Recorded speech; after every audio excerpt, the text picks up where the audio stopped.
Welcome to Spotlight on Civil Contracting. I'm your host, Greg Ward. This is the show that delves into all of the aspects of the civil contracting industry here in New Zealand. Over the course of the last few weeks, we've been speaking with contractors, we've spoken with sponsors and organisational members of CCNZ, and this week we are moving into an area of great interest. This is tendering and procurement. Of course, for the general public, the majority of knowledge they have of the civil contracting industry is perhaps when they'll see some horizontal construction, perhaps a roadwork on their travels. However, before that project can be put into place, that has to be won. That is where the tendering process comes in. That's where the bids come in. Joining us here in the studio, we have the GM of Plan A, Kerry McEwen, and the Director for Clever Buying, Caroline Boot. Welcoming them both to the studio now. Very nice to have you here, Caroline. Great to have you. Thank you, Greg. Kerry? Thanks, Greg. Lovely to have you here. So as I said in the introduction, this is one heck of an important part of the business. Procurement is huge. Tendering is huge. With the businesses that you are showing us here today, for Plan A, first of all, what is Plan A? Who are Plan A? And what is it that you do? We help companies win contracts. Plan A is a collection of highly experienced business people. We're situated around New Zealand, and we have a couple in the Northern Hemisphere to help with those really tight deadlines. We help in all aspects of tendering. So for a company to bid for a contract and to win it, there's strategy involved, there's bid management, there's writing and review, there's the shortlist presentation. So we help with all aspects, and we help with training in those aspects as well. So in terms of bidding, what are some of the major pitfalls if you don't get it right? Well, your business doesn't grow. It's as simple as that. If you don't win the next tender, it could be that you can't invest in plant and machinery. You may have to lay off staff. If you do win a tender and it's a life-changing contract for your business, it's the lifeblood of how your business grows in the future. So getting the bid in the box on time, compliant and compelling, it just has to happen. And so this is where Plan A comes in? Absolutely, yes. What sort of clients do you work with? Sure, we work with clients across all sorts of sectors, and in the civil contracting industry we've been long-time supporters of CCNZ and its predecessor organisations. We turn up to conferences, we have a stand, we come along to the conference dinner and interact, and also along to the professional development sessions. Within the CCNZ organisation, we work with all types of clients and sizes. So some of those might be quite small subcontracting entities that need help with writing and putting their attributes together to give to a main contractor. We also work with quite large companies and help them with perhaps one portion of the bid process, or run an entire bid process comprising multiple organisations in some very, very large contracts.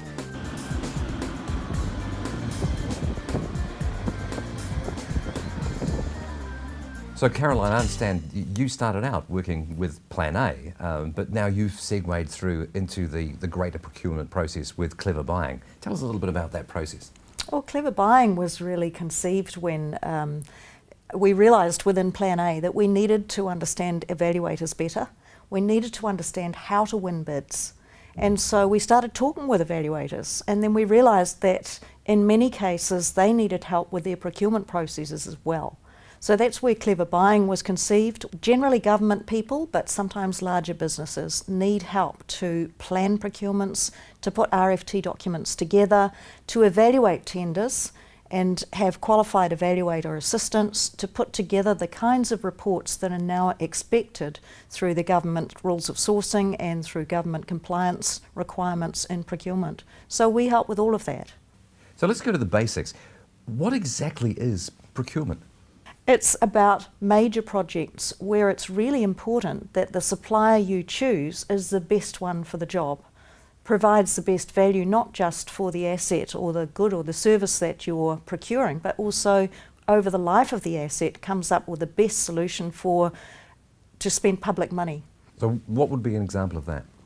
Any major government project that government procures, for example, IT systems, major infrastructure projects, bridges, roads, motorways, horizontal procurement as well as vertical procurement, hospitals, schools, prisons, anything that the government spends major chunks of money on is the area where we are helping government clients. So Plan A is such a fantastic name. We often think about having Plan Bs, but Plan A speaks directly to the point of getting it right first time. What's the major pitfall? What is the fear of people putting bids in? What's the major downfall for them? Well, if the bid doesn't win, it could be devastating for a company, especially a small contracting firm that's family run. It could affect a number of family members. The risk of not putting the right bid in the box is that if it's not compliant, it might not be considered. So the Plan A team understand what it takes to produce a compliant and compelling tender, and that gives that company the very best chance of winning the next job. You're talking about teams. You have a very specific working environment for your teams. Tell us a little bit about that. Yes, we're a virtual team, so we work from different locations around New Zealand. We don't actually spend very much time in a client's office. I've worked with companies over the last 5 years with Plan A where I've probably done 30 bids for them and I've never met them. And I've helped their business to grow so much, and the same is true across almost every member of our team and across almost every sector. We very rarely go and sit alongside a client. So we use Skype for business, we use email, we use the phone, and we develop very good relationships and long-term relationships with those clients. We did have the opportunity to catch up with Heather Murray, Operations Manager for Plan A. Unfortunately, she couldn't be in the studio with us here today, but we did catch up with her a couple of days ago. Here's Heather. Great to have you here. Yes, thank you, Greg. So Heather, you are the Operations Manager for Plan A. Tell us a little bit about your history with the company. I joined Plan A 8 years ago. The original plan was to actually cut back hours so I could spend more time with my daughter, which did happen. But now it's just flourished into a full-blown career choice where I get the best of both worlds of being at home and being in an office.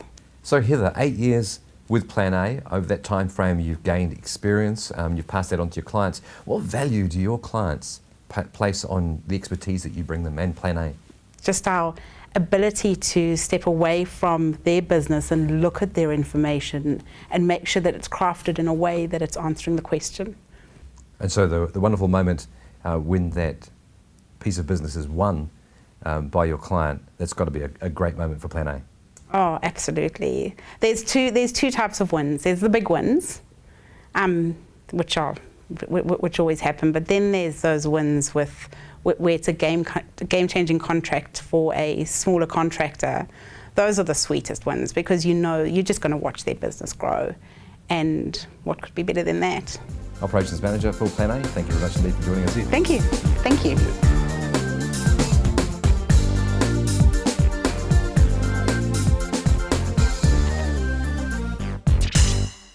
And so, Caroline, in the same vein, how does clever buying work?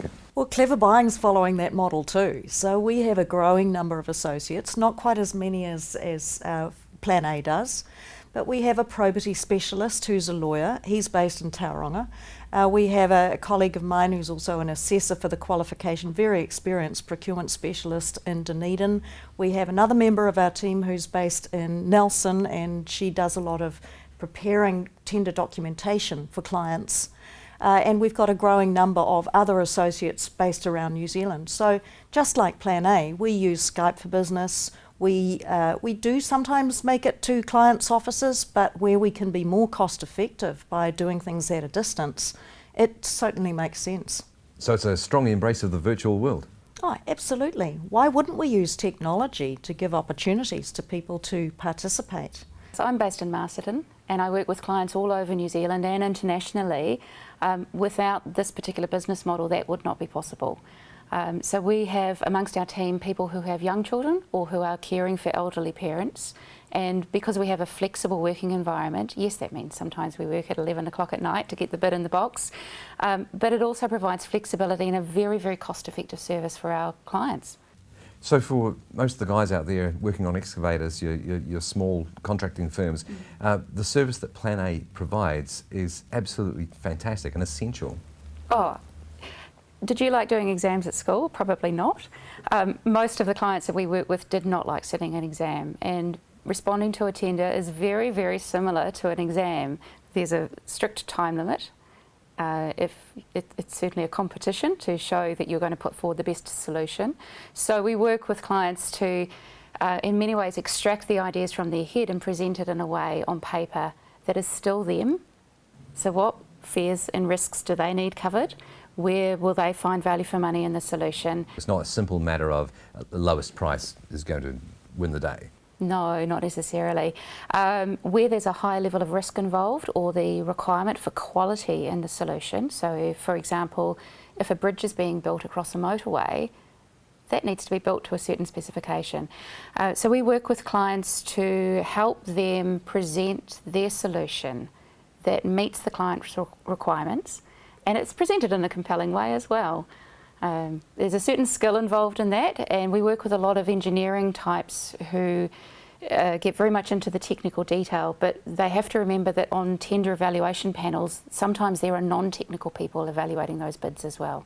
And that's something that we've learned through the association with Clever Buying, is that not only to understand the evaluation models, where the marks will be scored and how they will be scored, but actually to understand what it is that the evaluators are looking for. Carolyn, come back to you now. What sort of clients do you work with? Well, we're working mainly with public sector organisations. Many of the clients that we work with are in councils. They may be also in the Transport Agency's office, or increasingly in ministries and departments and larger government organisations. If we back up a little bit and look at what happened 10 or 20 years ago, the public sector was not really achieving value for money, in my view, because many of the tender documents that went out asked the same old questions, whether it was a roading contract or a bridge contract or a fibre optic cabling contract, and they weren't really looking at the factors that would really drive value for money. So the changes over the last 10 years or so have been very much to drive what is it that the public value. And as Kerry said, it's not always about the technical aspects. It might be about opportunities for employment. It might be about regional economic outcomes. That's very important to councils these days. And that's something that we're trying to help clients with. In the past, very often they have really just focused on the technical aspects of tender documents, and now we're seeing that value for money is defined in much broader terms. And the work that you're doing now with the various councils and regional bodies has the ability to better society. Absolutely, Greg. It's government has put huge emphasis over the last 5 or 6 years on looking at the broader outcomes that procurement can bring.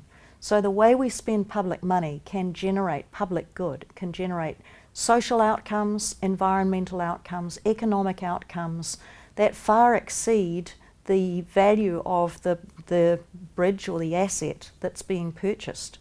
So it's about, what we do is about capturing that information in the requests for tender that go out to the market to make sure that the questions that are asked, that the evidence that suppliers, such as those that Plan A deals with, can drive those better outcomes for our society and for the future.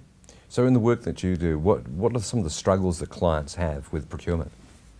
Well, traditionally procurement has been done by engineers who are fantastic at designing things and tend to be very hardcore people who struggle with looking at social outcomes, the softer side of procurement.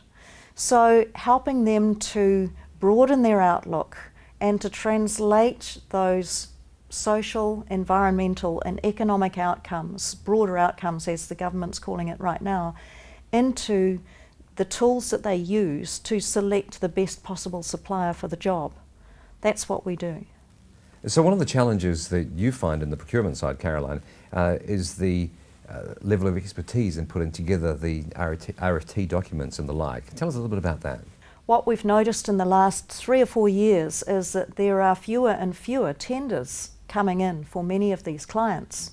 That's a worry because it means that the clients have less choice.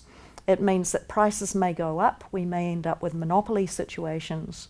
So clever clients are now designing their tender documents so they're easy to respond to, so they don't waste the bidder's time, and that they're also fast and easy to evaluate.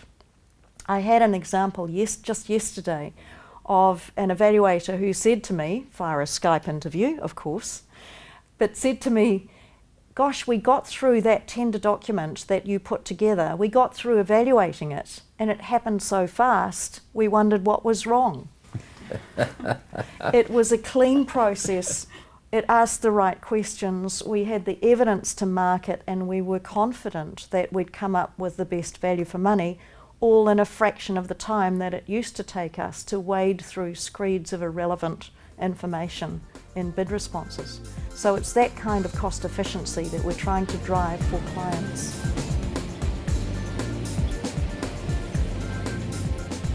The struggles that you're having here,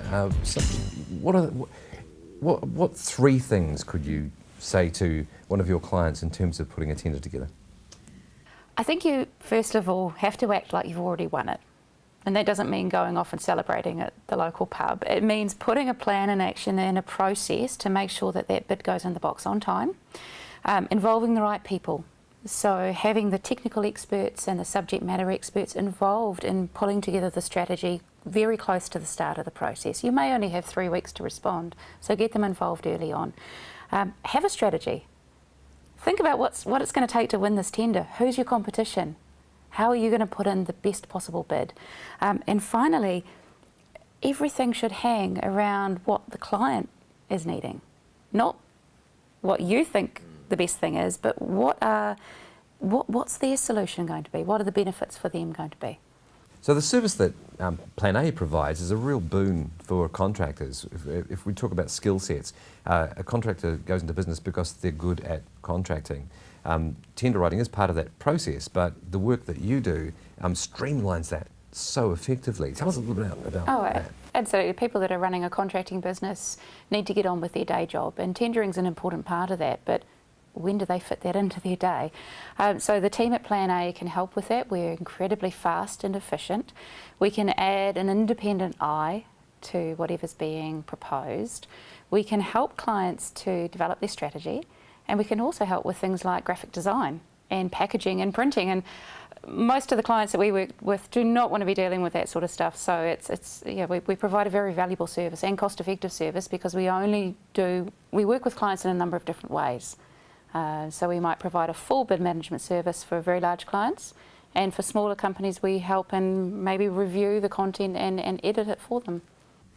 So could a young contractor delude themselves into thinking that they could do everything? I think while you're young and you've got the energy, yes, absolutely. No, it's on a serious note. It's about utilising resources effectively, and that's what a lot of contractors are doing, right? They're using their machinery and their people in the best possible, optimal way. Having us on your team means that you have an extremely high quality product that's being produced very cost effectively. We're not sitting and camping in your office all day. We're doing what we need to do, and we can work with you whenever you need us to. We're a bit like a tap. You can turn us on and off, and we're there to help. So what changes have you seen in procurement over the course of your tenure in Clever Buying?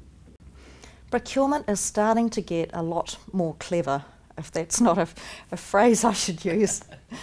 So procurement is doing less of wasting time for suppliers on irrelevant activity, and it's also getting smarter about the way that evaluators can work.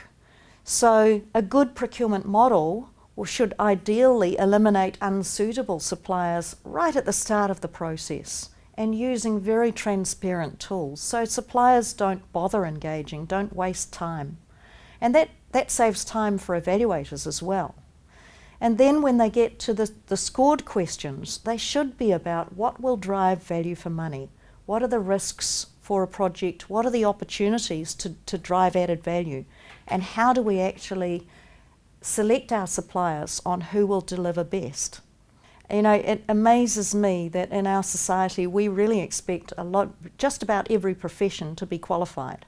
So we expect taxi drivers to be trained and qualified, and drain layers and accountants and teachers and nurses and lawyers and you name it. But people can actually spend millions or even billions of public money without having to have any training or qualification. And that blows me away. It's my money and yours that is being dished out, and sometimes by people who really haven't had any background or any training. Clever clients should use Clever Buying. Absolutely. Of course they should. And added to that, if there are inefficiencies in the procurement side, that just feeds through to the supplier side and potentially can raise the price at the tender box, which isn't a good thing for public money either.